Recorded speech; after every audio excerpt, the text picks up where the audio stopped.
Graças a Deus chegamos até aqui essa noite para juntos nós estarmos colaborando com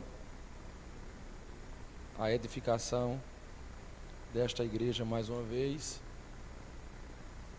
Me sinto muito feliz por poder auxiliar meu amigo, pastor Hugo, nisso.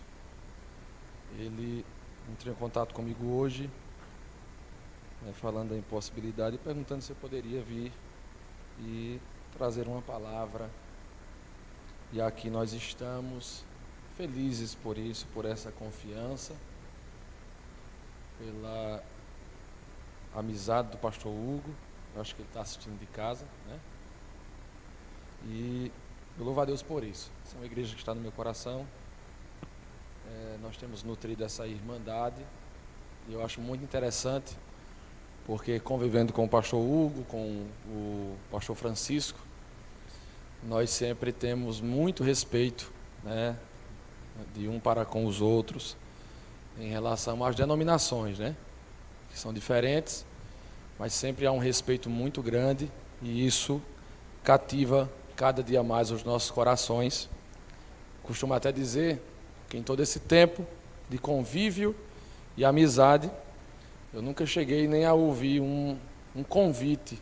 Vocês sabem, às vezes a gente que prega, às vezes visitando outras denominações, aí chega um pastor assim: rapaz, fica aqui, a gente te consagra a isso, aquilo. Graças a Deus isso nunca houve, porque sempre houve respeito nas nossas relações e isso me deixa sempre muito feliz e sempre é um prazer poder estar com vocês. Amém, meus irmãos? Glória a Deus. Abra sua Bíblia, por favor, no Evangelho segundo escreveu Mateus. Evangelho segundo escreveu Mateus, capítulo 6.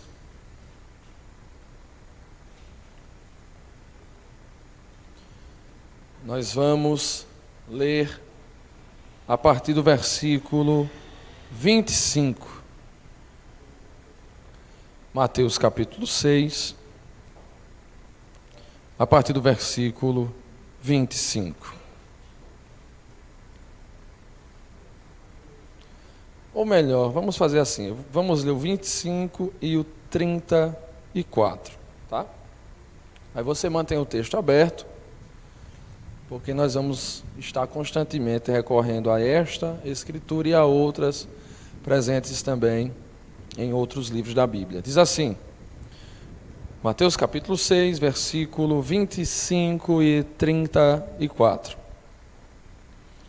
Por isso vos digo, não andeis ansiosos quanto à vossa vida, pelo que haveis de comer, ou pelo que haveis de beber, nem quanto ao vosso corpo, pelo que haveis de vestir. Não é a vida mais do que o mantimento e o corpo mais do que a vestimenta? 34. Não vos inquieteis, pois pelo dia de amanhã, porque o dia de amanhã cuidará de si mesmo, basta a cada dia o seu mal. Amém, meus irmãos? Os irmãos podem se assentar. Eu quero, nessa noite, falar sobre um tema muito importante, que é a ansiedade. Eu quero falar sobre o que é ansiedade e como se livrar dela. No mundo em que nós vivemos, está cada vez mais crescente o número de casos de ansiedade como patologia, né, como doença. E as centenas, as dezenas, os milhares, as milhares de doenças psicossomáticas que têm se desenvolvido ao longo do tempo, têm atingido muito o povo de Deus, tem atingido muito o brasileiro, e a que mais tem atingido justamente é a ansiedade. O Brasil é considerado desde o ano passado como o país mais ansioso do mundo, onde ano passado 9,3% da população estava afetada por esta doença.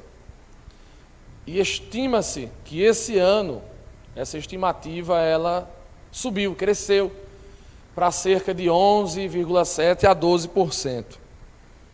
Mas quando eu falo de ansiedade baseado neste texto, eu não estou me referindo à doença.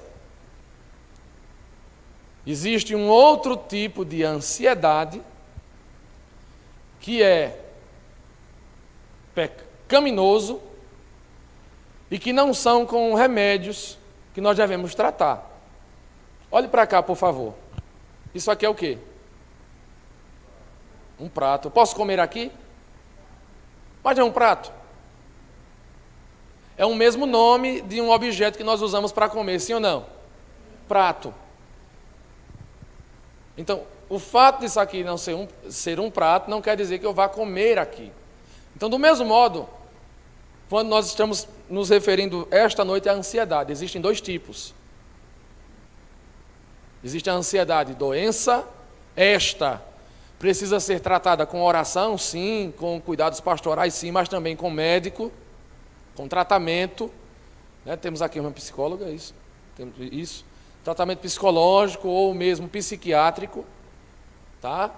Não deve deixar de orar, não deve deixar de buscar a Deus. Temos que orar. Jesus cura a ansiedade também, mas nós devemos também fazer a nossa parte como humanos normais. Assim como você faz um check-up do seu corpo, se você sente uma dor, se você se machuca, você vai no trauma, faz uma cirurgia, faz um tratamento com remédios para sanar inflamações, infecções, do mesmo modo em relação à nossa alma. E eu costumo chamar a ansiedade doença como a fratura da alma. Quando você sofre uma fratura no osso, você não vai no médico? Né? Às vezes precisa fazer cirurgia, colocar pino, aquilo tudo. A ansiedade é a fratura da alma. Ninguém nunca fica ansioso, doença, do nada. Alguma coisa aconteceu, ou fatos ocorreram para desencadear isso. Então, a ansiedade como doença precisa de tratamento médico, tratamento muitas vezes medicamentoso. E por que eu estou dizendo isso? Para que vocês entendam bem, para que os irmãos entendam e não confundam as coisas. O assunto de hoje é ansiedade no sentido de impaciência, certo? Aquele sentimentozinho que você está no lugar, sabe? Começa a tremer a perna, começa a balançar, dá um tique-tique nervoso. O que é que tu tem? Não, eu estou ansioso, eu quero que isso termine logo, eu quero que... É sobre isso que eu quero falar. Amém, irmãos? Deu para entender até aqui? Pronto. Então vamos lá. Se você tem ansiedade e doença, não se preocupe. Não é sobre você, não é sobre o seu caso que nós estaremos abordando aqui. E por que eu advirto isso? Porque nós vamos descobrir algumas coisas que, para quem não sabe, vai ser chocante. Definição bíblica de ansiedade. Então, o texto bíblico trata a palavra ansiedade como cuidados. Eu acho que vocês perceberam aí nas versões. Normalmente as versões mais comuns da Bíblia trazem esse versículo 25 como assim: não andeis cuidadosos. Qual Bíblia aqui está assim? Pronto. E outras traduzem conforme eu li: não andeis ansiosos. Então, ansiedade, conforme a Bíblia nos apresenta, é os cuidados ou preocupação com os cuidados da vida. Desejo veemente, desejo forte e impaciente. O modo como o dicionário nos traz a ansiedade é justamente esse: o desejo impaciente e veemente. Então, para uma definição geral, certo? Uma definição mais didática, se você quiser anotar, anote. Nós podemos definir a ansiedade da seguinte maneira: ansiedade tem o sentido do sofrer impacientemente por não ter o domínio da situação. Repita comigo: ansiedade é sofrer impacientemente por não ter o domínio da situação. Pronto. Aquelas pessoas perfeccionistas, por exemplo, se eu tivesse de gravata, eu tenho certeza que ela estaria torta. Aí ficaria aquela agonia, a gravata do pregador está torta, aquela impaciência, Pronto. É mais ou menos isso. Você está aqui agora, eu não sei se está tendo jogo ainda na quarta, não sei qual dia do jogo. 3 anos de casado, não tenho TV. Eu não sei, mas se você é futebolista, você é amante de futebol, você está no culto e ansioso, preocupado, querendo chegar em casa, querendo que o pastor termine de pregar, querendo que o pregador encerre para você correr para casa, ligar a TV, se sentar no sofá e assistir. É ou não é? É. Então, ao contrário da doença, que tem suas raízes em traumas profundos, estresse, atividades excessivas, a ansiedade no sentido do sofrer impaciente, ela tem raízes na falta de fé, ou em algum bombardeio de incredulidade.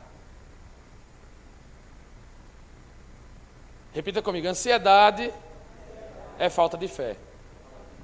É falta de fé, certo?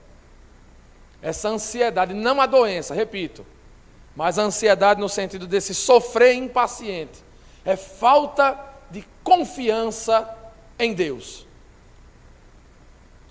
É mais ou menos o seguinte: eu tenho um amigo, ele é o meu padrinho de casamento, e ele tem um filho, hoje o guri dele está grande, acho que está com 6, 7 anos, mas na época ele tinha 4. E nós gostávamos de brincar da seguinte maneira: ele pegava o menino, se posicionava de mim uma certa distância, como daqui naquela parede, e jogava o menino para mim. Diga amém se você crê. Diga amém mesmo que era verdade. E a gente ficava, sabe, jogando o menino. A minha mãe, ela saía de perto, porque ela ficava ansiosa. Por quê? Uma situação de risco em que ela não tinha domínio de intervenção. Ela não tinha como colocar sob o seu controle. Afinal, era o pai que estava brincando assim. A criança queria. Então a gente ficava brincando de basquete não, de vôlei com a criança. Jogava para lá, para cá. E a minha mãe ficava agoniada. Por quê? Ela estava fora do controle. Não façam isso em casa. Ela estava fora do controle. O gurizinho era leve, sabe? Dava para segurar sem derrubar. Então, por que ela estava ansiosa? Porque ela não estava confiando na nossa habilidade. Nada mais é do que a falta de confiança na nossa habilidade de dominar a situação, de segurar a situação nas nossas mãos. Então ela estava ansiosa com aquilo. Porque não estava debaixo do seu controle. Então, jovem, irmão, irmã, quando você está ansioso por algo, é porque você quer ter o controle daquilo, não tem, portanto não confia na situação. Então, Jesus está nos ensinando o seguinte: olha, não andeis ansiosos por coisa alguma. Não andeis ansiosos quanto à vossa vida. Ele estava dizendo: olha, não sofra por antecipação. Não sofra impacientemente por não ter o controle da sua vida.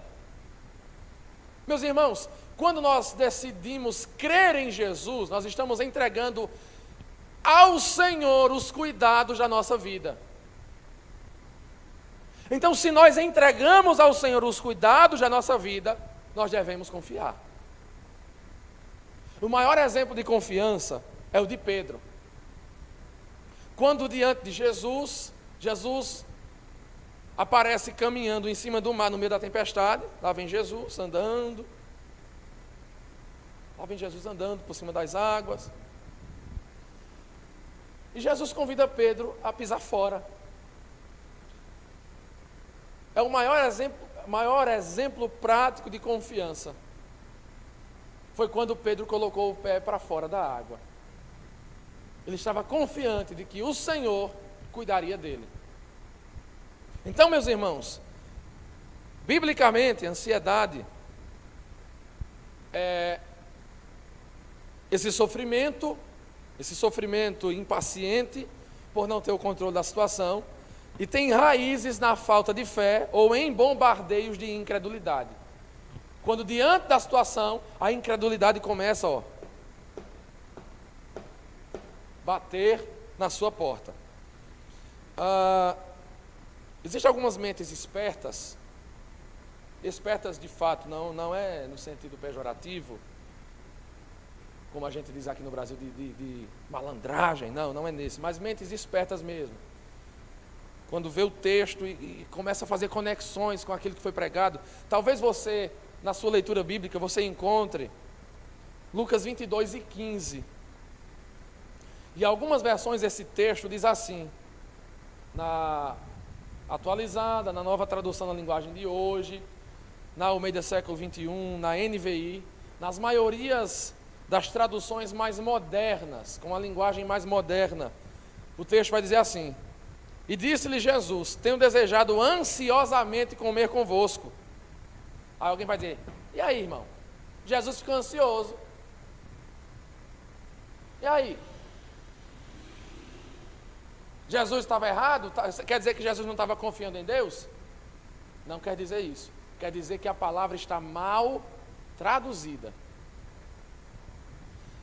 Por que eu afirmo isso?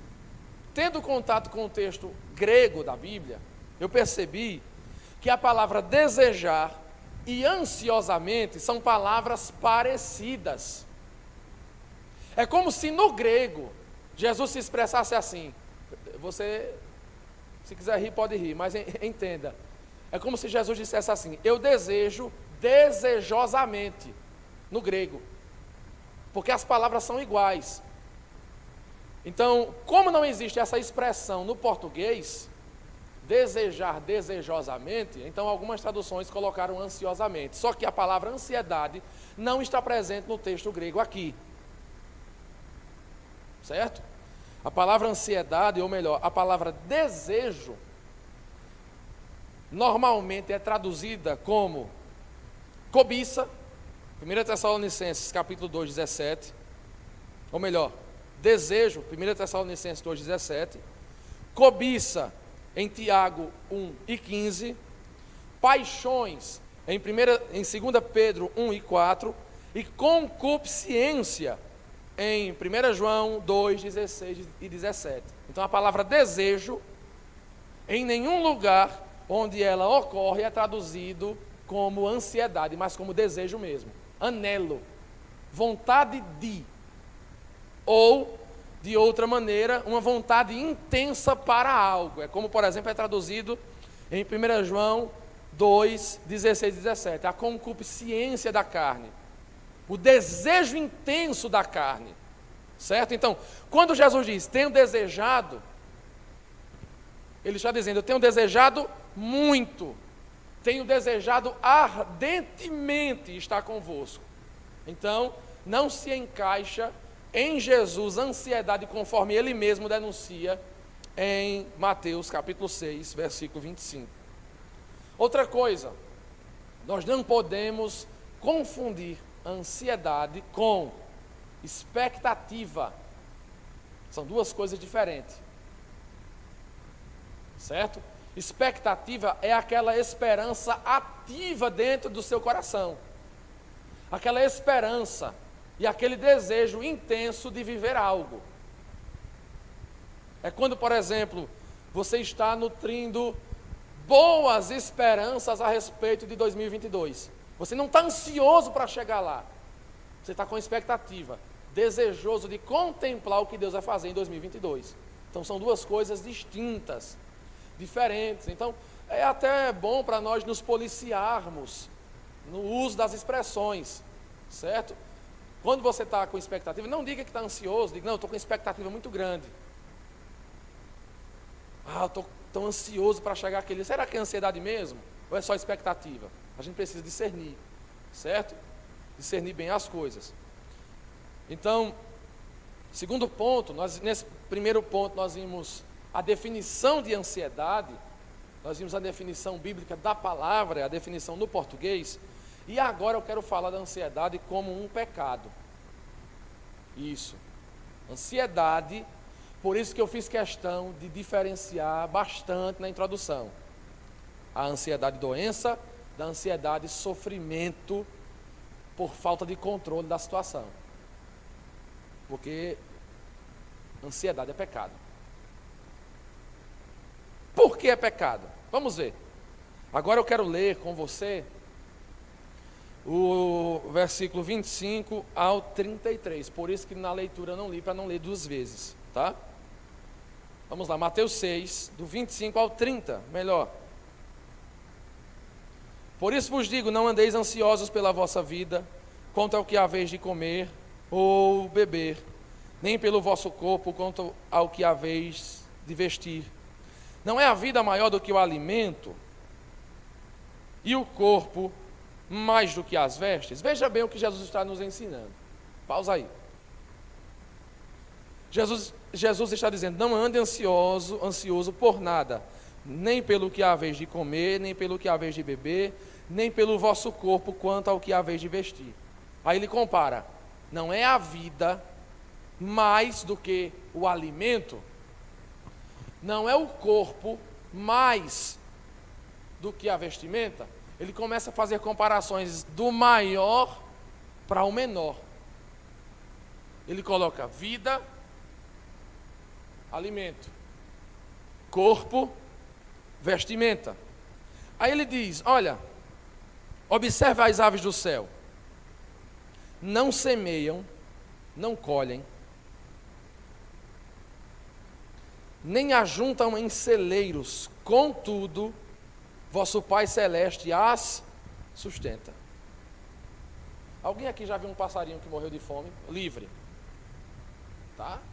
Passarinho livre.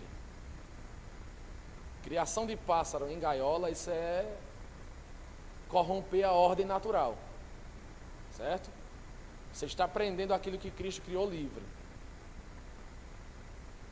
Tá? Então, se você tem esse hábito, por favor, é por amor a você mesmo, a sua espiritualidade. Às vezes a gente nem se ocupa em determinados pecados, né, irmão? A gente às vezes, principalmente no nosso ambiente mais brasileiro, mais pentecostal, às vezes a gente atrela muito ao pecado a questões exteriores, né? Já percebeu?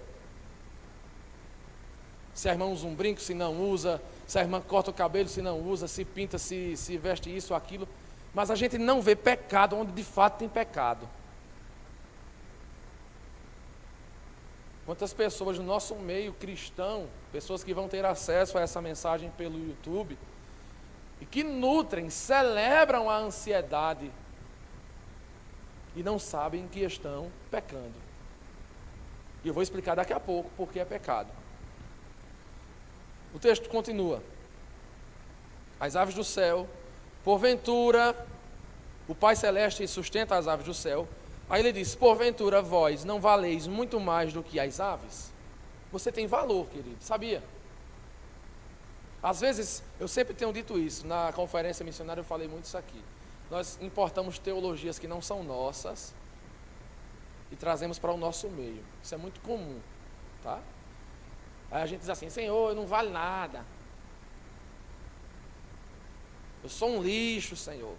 Meu querido, existe algo chamado salvação, redenção, novo nascimento. Quem você era, você não é mais. Você não é mais. Por mais que o pecado ainda nos aflinja,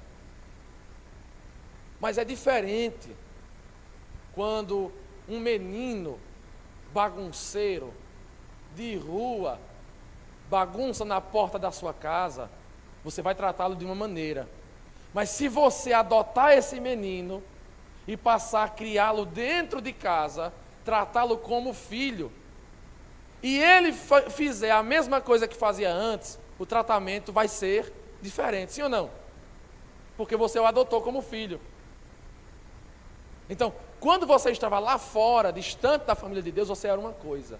O pai lhe tratava de um jeito, no sentido de que existia juízo sobre você, ira.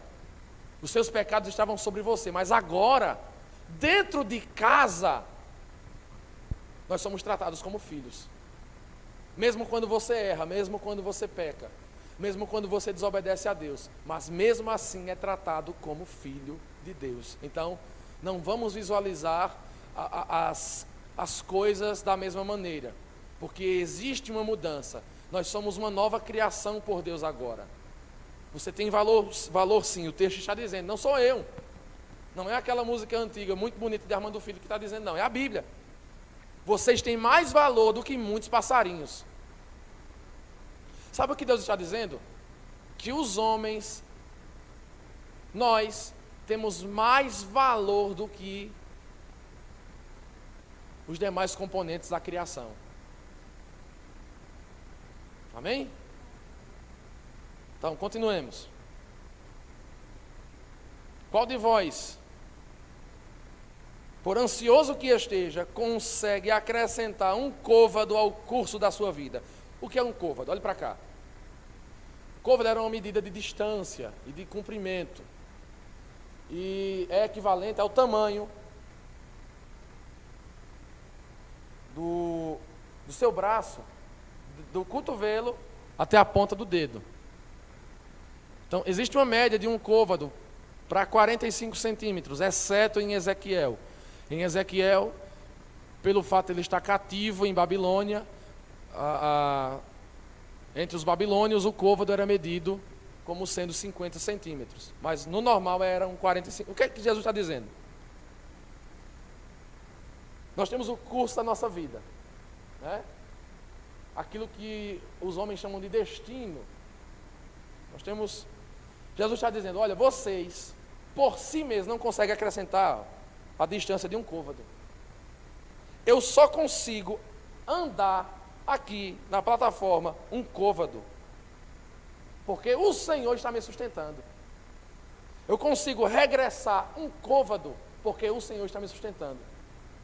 Mas eu não consigo acrescentar na minha vida, estando ansioso. Ele está dizendo, vocês são tão cuidadosos, sofrem tanto pelo futuro, e não conseguem acrescentar 45 centímetros na distância da sua vida. E é bastante pertinente essa mensagem, eu pensei nela de imediato, quando o pastor me fez o convite, devido ao infortúnio que nós, eu digo nós porque acompanhei de perto, nós passamos agora com o nosso querido irmão Daniel. Talvez muitos aqui estejam pensando, mas Senhor, tão jovem, tão novo, com um futuro pela frente tão grande. Inclusive, abrindo parênteses, uma jovem que conhecia ele, ela testemunhou que ele tomou uma passageira e começou a falar de Jesus para ela semana passada e disse assim a passageira, olha, se Jesus quiser me levar agora, eu estou pronto. Estou pronto. E a menina ficou assim, né, impactada com a evangelização dele, essas palavras e com o que aconteceu. Isso significa o quê? Confiança. Aí talvez você se pergunte, mas Senhor, no meio dessa pandemia, tivemos infelizmente o falecimento de 2 irmãos nossos, né, daqui, um que já havia congregado, outro que... E você fica às vezes ansioso, naquele sofrimento, com o que há de vir. Mas a palavra está nos orientando a confiar em Deus. Porque na vida do crente, irmãos, o que não acontece amando de Deus, acontece sob a permissão dele. E ele permite porque sabe o que está fazendo. Então nós precisamos confiar em Deus. Então, confiança é o oposto de ansiedade. Repita comigo. Confiança é o oposto de ansiedade. É fácil? Não. mas nós precisamos decidir confiar. Precisamos decidir confiar. Nessa pandemia, eu estava num nível de ansiedade, irmãos, chegando a um ponto que eu não podia ouvir de ninguém próximo a mim que havia contraído o Covid, que eu já começava a ter sintoma. Né? Acho que a irmã está pensando, ele é fraco do juízo. Eu sei que o psicólogo que a irmã está falando, ele está analisando a gente psicologicamente assim, sabe? Eu sei, o perfil psicológico, temperamento, tudo. A irmã já deve estar com o diagnóstico ali, encaminhamento psiquiatra, mas é assim. Lembrando, irmãos, que psiquiatra não tem nada a ver com um médico de doido não, tá? Nada a ver. O psicólogo trata só a mente, o psiquiatra ele vai ver a raiz física, biológica da coisa, tá? Tá bom? Pronto. Então, mas enfim, estava num nível de ansiedade tão grande que eu começava a sentir o corpo febril. Aí lá na empresa tem aquelas pistolinhas de medo, eu ia lá, vê aqui a minha temperatura, tal. Rapaz, está com 35,5, meu Deus, eu estou me sentindo tão quente, dor de cabeça. E uns pressentimentos ruins, não em relação a mim. E houve um momento que eu estava deitado na minha cama, prestes a dormir, eu disse, Senhor, isso não vem de Ti. Não vem.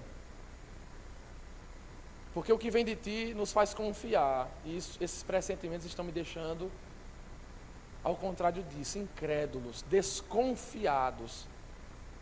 A partir de hoje, eu disse até assim ao Senhor, eu vou decidir colocar em prática aquela frase que eu tanto cito. Se você já me ouviu pregar outras vezes, eu tenho certeza que eu já citei aquela frase. Não me movo por aquilo que vejo, sinto ou ouço. Eu me movo por aquilo em que creio. Eu disse, Senhor, eu vou colocar essa frase em prática. E irmão, daquele dia em diante, nunca mais eu tive a minha covidzinha psicológica semanal. Toda semana eu tinha pelo menos uma vez. Nunca mais. Porque eu decidi confiar em Deus. Confiar no Senhor. Irmão, confiar em Deus é você se entregar nos braços dele no meio de uma tempestade. É quando tudo está caindo ao seu redor, como diz aquele hino, quando o mundo cai ao meu redor, os teus braços me seguram. Amém? Vamos continuar, eu não posso passar da hora. Então, nós vimos aqui, Jesus fala contra a ansiedade. Você percebe isso? Diga amém se você percebe. Jesus fala contra a ansiedade? Pronto. Paulo, abra por favor em Filipenses 4:6. Paulo disse assim, não andeis ansiosos de coisa alguma. Em tudo, porém, sejam conhecidas diante de Deus as vossas petições, pela oração, pela súplica, com ações de graças. Paulo diz, não andeis ansiosos por nada. Nada pode nos deixar ansiosos. Nada. Se vai passar de ano ou não. Vocês passaram de ano? Ô Jesus, vai na frente. Agora segura na mão de Deus e vai, meu filho.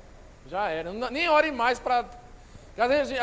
Quando tem algo definido, a gente fica, Senhor, que quando eu chegar lá esteja aprovado. Não ore mais não. Já está definido. Ore antes da prova. Ore durante a prova. Mas estude também, lógico.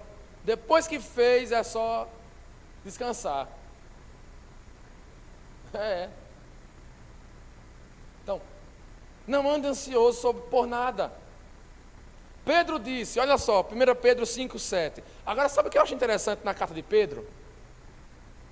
Olha, presta atenção. Olha para quem Pedro está falando. Para uma igreja que estava sofrendo uma intensa perseguição de morte por Nero. Nerão estava lá matando os crentes à espada. Aí o camarada chega para a igreja e diz, ei, lance sobre ele toda a vossa ansiedade, porque ele tem cuidado de vós. Gente, o cuidado de Deus nem sempre é manifesto no livramento. Pedro estava dizendo a uma igreja, imagina que a igreja era essa aqui. E vamos colocar esses três irmãos que partiram para a eternidade como sendo os três participantes daqui. Aí Pedro olha assim e diz, Deus tem cuidado de vós. Aí você olha assim, o irmão fulano faleceu, o irmão cicrano, agora o jovem. Deus tem cuidado de nós. Foi mais ou menos isso que aconteceu. Muitos membros dessa igreja, para quem Pedro está escrevendo, haviam sido mortos à espada. Aí Pedro diz, ei, Deus está cuidando. Porque o cuidado de Deus nem sempre é manifesto no livramento. O cuidado de Deus é manifesto na fidelidade dele em relação às suas promessas. E se ele prometeu que o céu é teu, porque você é crente em Jesus, você é salvo em Jesus, então não importa o que aconteça, é cuidado de Deus chegarmos lá diante dele em seus braços. Amém? Então olha o que Pedro diz, olha, lance sobre ele toda a vossa ansiedade. Jogue nos braços dele. Jogue. O sofrimento pelo futuro, jogue. Senhor, está aqui. Tu sabe que eu estou preocupado com o ano que vem, com o emprego, com o desemprego. A conta para pagar eu não tenho dinheiro. Tu sabe, Senhor, que eu tenho labutado, mas infelizmente estou desempregado, não tenho dinheiro. Lance sobre ele, Deus levanta a providência. Deus levanta a providência. Dias atrás eu estava em casa, preocupado com algumas coisas e tal, de férias, juntando dinheiro para pagar o resto da entrada da casa. E um irmão, um amigo de Arco Verde, eu nunca vi ele pessoalmente. Ele puxa assunto, manda um vídeo dele pregando e tal, e a gente começa a conversar. E nessa conversa ele diz assim, irmão, tu tem Pix? Do nada. Eu tenho. Me manda? Eu mandei mesmo. Se você quiser me abençoar e está meio assim, eu não faço charme não. Viu? Não faço charme. Jesus me ensinou a não fazer charme quando a bênção vem. Às vezes a bênção é de Deus, a gente, irmão, precisa, irmão, chegue. E ele veio e disse, manda teu Pix. Eu mandei, ele mandou uma semente. Eu disse, glória a Deus. Glória a Deus. E às vezes, só um parênteses aqui, às vezes Deus faz essas coisas para a gente, não é nem para nós, é para a gente abençoar outras pessoas. Os irmãos sabem, eu tenho uma cruzada e lancei um cartaz na internet, pedindo apoio financeiro dos irmãos, e um médico falou comigo 10 da noite, eu estava no trabalho, estava trabalhando pela madrugada, e ele falou comigo, disse, como é esse negócio, me explica, eu expliquei, ele, amém. Quando foi 1h30 da manhã, ele, irmão, me manda o Pix que eu não estou conseguindo dormir, mas me manda da cruzada e me manda o seu. O meu? Sim, o seu, que eu tenho algo para você também. Eu disse, amém. E ele enviou a semente. Eu deixei lá guardada. Aí certo dia passou-se a semana, conversando com um amigo de outro estado, e esse amigo, pela amizade, começou a contar alguns infortúnios, algumas situações, alguns apertos, e Deus disse no meu coração, sabe aquele, não é para você não, você é só a torneira, o canal, eu usei o meu servo lá, para passar para você passar para ele. E eu disse, tu está precisando de quanto? Ele disse, X. Eu disse, Barão, Deus falou no meu coração agora, porque me mandaram uma oferta e é justamente esse valor, recebe? Ele recebeu a vitória, diga amém. Então, irmãos, nós não precisamos andar ansiosos, porque nosso Deus é um Deus que cuida de nós. Se não é fruto da nossa irresponsabilidade, Deus cuida. Por que eu digo isso? Porque às vezes tem crente que é descontrolado, aí sai, não, Deus está cuidando. Não, aí Jesus não responsabiliza, ele olha assim e diz, te vira. Certo? Antigamente no círculo de oração era moda. Jesus vai tirar teu nome do SPC. Vai não. Dependendo do caso, vai não. Então, veja, Pedro diz, lance sobre ela a ansiedade. Então, por que, Manuel, ansiedade é pecado? O que é pecado? Pecado é você transgredir um mandamento. Pecado é quando Deus diz a mim e a você, faça. E livremente nós não fazemos. Esses são os pecados de omissão. E quando Deus diz, não faça, e você faz. E nós fazemos, são os pecados de comissão. Então, quando Jesus diz, não andeis ansiosos, Ele está dizendo a nós, não faça isso. E nós andamos ansiosos, isso é o quê? Desobediência, pecado. Os apóstolos eram homens de Deus que haviam sido levantados para escrever a Escritura, esses apóstolos aqui, Paulo, Pedro.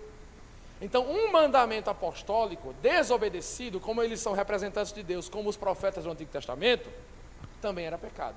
Também é pecado. Então, nós temos aqui 3 provas, 3 textos dizendo para nós não andarmos ansiosos. Textos importantes que definem a ansiedade como pecado. Então, querido, se você não quer ter sua espiritualidade afetada, não ande ansioso, porque a ansiedade afeta a espiritualidade. Amém? Diga glória. Para finalizar, possíveis soluções para a ansiedade. Primeiro, crescer no conhecimento de Jesus. A lógica é a seguinte: quanto mais você conhece alguém, mais você tende a confiar ou desconfiar. Sim ou não? Quando é um camarada sem caráter, ou uma moça sem caráter, quanto mais você conhece, mais você diz, isso aí não dá certo para mim não. Você se afasta. Mas se for uma pessoa de caráter, de boa índole, o que é que isso faz? Isso te aproxima. Então, em Cristo, nós não temos nada mal. Cristo é a fonte do sumo bem, tudo que há de bom vem dele. Então, nós tendemos a nos aproximar de Cristo. Então, quanto mais conhecemos a Cristo, mais nós nos aproximamos dele. Então, essa proximidade nos leva a confiar. Vamos exemplificar com o relacionamento conjugal? A minha esposa é uma bênção, inclusive ela não pôde estar aqui porque foi eu saindo para vir para cá e ela chegando do trabalho. Então, nós temos uma confiança muito grande um no outro. Nós não temos esse negócio de ciúme, né? Aquele ciúme besta. Está falando com quem? Quem é essa aí que fala com você na rua? Não, não existe isso. Porque nós nos conhecemos, nós já temos o caráter provado um para o outro. Eu já provei a ela no meu caráter, e ela me provou no caráter dela que a gente não precisa ter insegurança. Então, por que isso aconteceu? Porque nós passamos a nos conhecer. Nós temos tanta proximidade que nós já nos conhecemos até pelo olhar. Ela chega em casa, às vezes tentando disfarçar, diz, o que foi que aconteceu? Aconteceu alguma coisa. Não, espera aí que eu te conto. Ela conta os estresses, as situações, do mesmo modo eu. Do mesmo modo. Ela percebe, até porque, né, o olhar é grande, então se não perceber, diga glória. Se não perceber, meu Deus do céu. Mas entenda, o conhecimento gera confiança. Segundo lugar, quanto mais nós conhecemos a Cristo, mais nós passamos a conhecer suas promessas. As promessas de Deus. Segundo ponto, como eu posso me livrar da ansiedade, Emanuel? Primeiro lugar, diga comigo, crescendo no conhecimento de Jesus. Segundo lugar, repita comigo, confiando nas promessas de Deus. Pronto. Deus nos fez promessas. Você encontra milhares de promessas na Bíblia. Algumas já cumpridas, e isso serve para nós como prova de que Deus cumpre o que promete. E outras que não têm um cumprimento geral, aliás, não se cumpriram em pessoas específicas na Bíblia, mas se cumprem nas nossas vidas. Então, todas as promessas de Deus, todas as promessas que Deus nos fez, estão sob o seu domínio, o domínio dele, e lhe pertencem à concretização. Então nós precisamos acreditar em cada uma delas e fundamentar nossa vida na busca por seus cumprimentos. Então, querido, se Deus lhe prometeu um futuro brilhante, de paz, confia nele.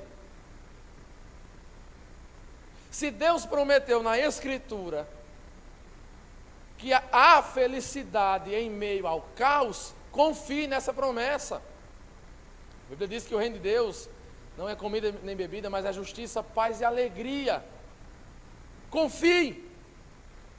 Busque colocar sua confiança nas promessas.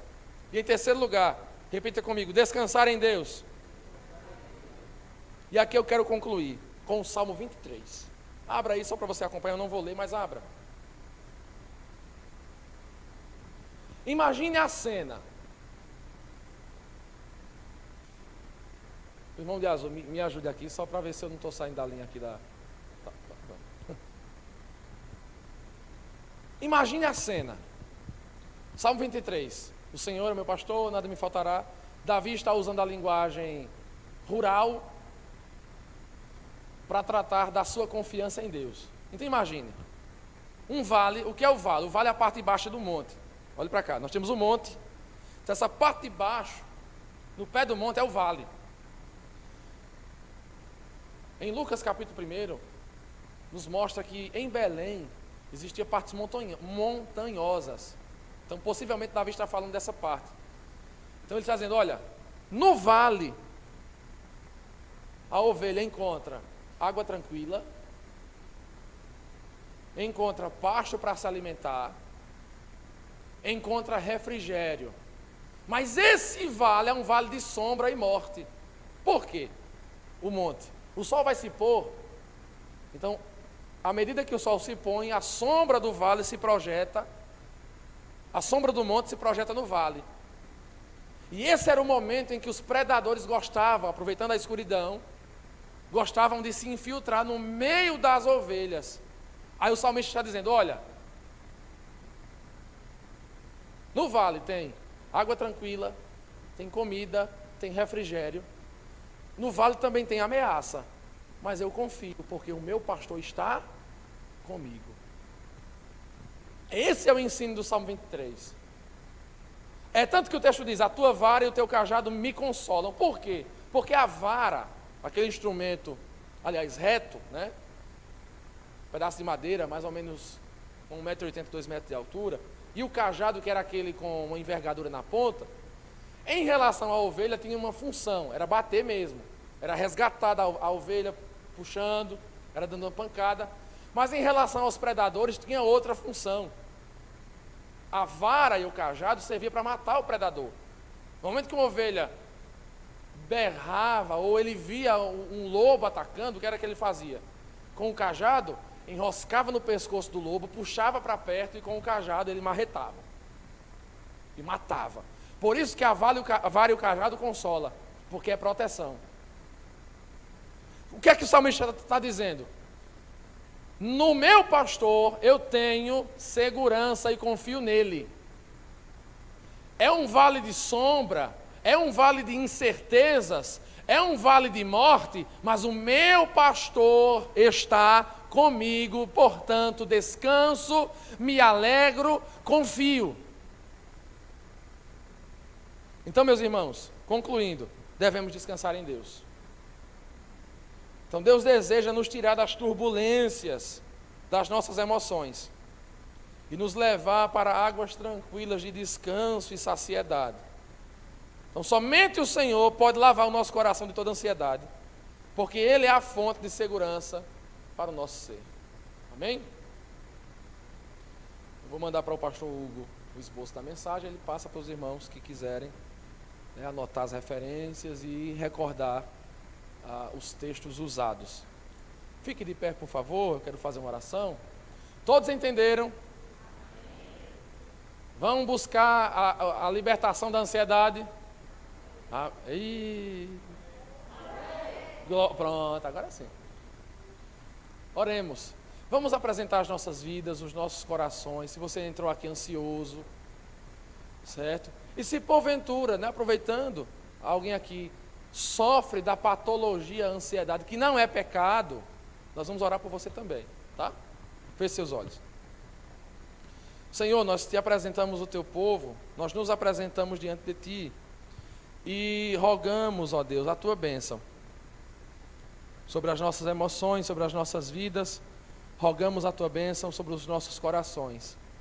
Deus, Que a Tua palavra venha falar alto aos nossos corações, para que nós venhamos confiar em Tuas promessas, para que nós venhamos Te conhecer mais e descansar em Ti. Perdoa-nos se nós não temos confiado o bastante, por isso andamos ansiosos por coisas que não estão debaixo da nossa tutela ou do nosso domínio. Perdoa os nossos pecados de ansiedade, Senhor. Perdoa. Perdoa porque